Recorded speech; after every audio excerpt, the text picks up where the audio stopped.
Hello everyone. मेरे पे एक बहुत क्वेरीज आ रही थी बैक टू बैक कि नी प्रॉब्लम में कैसे आइडेंटिफाई करें कि कब किसको नी सर्जरी की जरूरत है या किस स्टेज तक नी को सर्जरी से अवॉइड किया जा सकता है।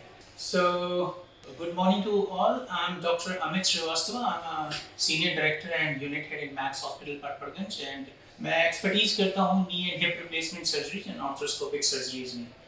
मैं थोड़ा सा एलाबोरेट आपको with the help of model समझाना चाहूँगा और symptoms wise people who are approaching their 50s specially the females because उनको ज़्यादा जल्दी प्रॉब्लम आती है सारी चीज़ें because female body is a hormone sensitive body.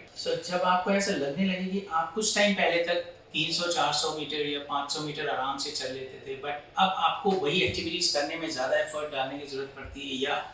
आपके नी से क्रैकलिंग साउंड्स आते हैं या आपकी एक्सरसाइज टॉलरेंस कम होती जा रही है और नी आपको नीचे बैठ के उठने में लाइक आप लो हाइट चेयर पे बैठ के उठने में पहले आपको प्रॉब्लम नहीं होती थी और वो होनी शुरू हो गई। These are the first and early signs of knee wearing जिसका मतलब आपकी कार्टिलेज में वीकनेस होनी शुरू हो गई है। अगर हम नी के एक मॉडल पे बात करें तो अब नी के कार्टिलेज जो कि चिकनी सतह होती है जो कि लुब्रिकेशन करती है और जॉइंट के फॉर्मेशन में हेल्प करती है तो वो बिल्कुल ग्लिसनिंग एंड थिक होना चाहिए, करीब 4 से 5 मिलीमीटर मोटा और उसमें कोई डेंट नहीं होता है तो ऐसा जॉइंट इजीली लुब्रिकेट होता है और आप काफ़ी अच्छा काम कर पाते हैं। बट द मोमेंट मैंने जो सिम्टम्स डिस्कस किए these are the early symptoms, these are the early pointers जहां आप डॉक्टर को जल्दी कंसल्ट करके अपनी नी को सर्जरी से बचा सकते हैं।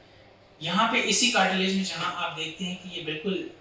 स्पॉटलेस है, यहाँ पे कुछ वेयर एंड टेयर या क्रैक्स बनते हैं, these are the early osteoarthritic changes and इन्हीं की वजह से ग्रेटिंग साउंड्स या जो कड़कड़ाहट की आवाज़ आती है वो आती है यहाँ पे।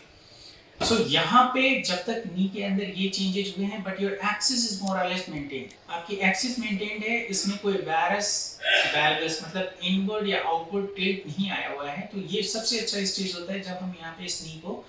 नॉन सर्जिकल मेथड से बचा सकते। बट हमारे वहाँ इंडिया में अनफॉर्चुनेटली मैंने देखा है लोग इसको लिंगर ऑन करते हैं and at the end of the day they and up having this kind of knee cartilage जहाँ पे कार्टिलेज बिल्कुल खत्म हो चुका होता है और नी इस तरीके से होता है।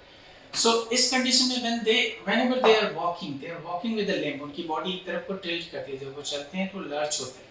बहुत नीचे हाइट पे बैठ के उठना उनके लिए बहुत मुश्किल होता है, स्टेयर्स एक्टिविटीज बहुत डिफिकल्ट हो जाती है एंड मेनी टाइम्स आर्थराइटिस इतना एडवांस होता है कि वो बिस्तर में लेटे लेटे भी करवट बदलते हैं तो उनको बहुत ज़्यादा पेन होता है। अगर आप इस स्टेज पे आ गए it mean you are a candidate for knee surgery. मैं आपको और भी इसके बारे में एजुकेट करता रहूँगा कि हु आर